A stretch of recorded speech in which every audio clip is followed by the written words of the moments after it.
আজ আমি তোমাদের কমন কিছু বিষয়ে প্রশ্ন করব, দেখি তোমরা পারো কিনা।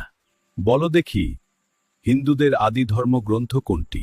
আমাদের আদি ধর্মগ্রন্থ হল বেদ। বেদ কয়টি ও কি কি? বেদ 4টি: ঋগ্বেদ, সামবেদ, যজুর্বেদ ও অথর্ববেদ। বলো দেখি, উপনিষদ মোট কয়টি? উপনিষদ মোট 108টি। মহাকাব্য কয়টি ও কি কি? মহাকাব্য 2টি: রামায়ণ ও মহাভারত। বলতে পারবে পুরাণ কয়টি ও কি কি? হ্যাঁ গুরুদেব, পুরাণ হল 18টি: ব্রহ্মপুরাণ, পদ্মপুরাণ, বিষ্ণুপুরাণ, শিবপুরাণ, ভাগবত পুরাণ, নারদীয় পুরাণ, মার্কণ্ডেয় পুরাণ, অগ্নিপুরাণ, ভবিষ্য পুরাণ, ব্রহ্মবৈবর্ত পুরাণ, লিঙ্গ পুরাণ, বরাহ পুরাণ, স্কন্দ পুরাণ, বামন পুরাণ, কুর্ম পুরাণ, মৎস্য পুরাণ, গরুড় পুরাণ ও ব্রহ্মাণ্ড পুরাণ।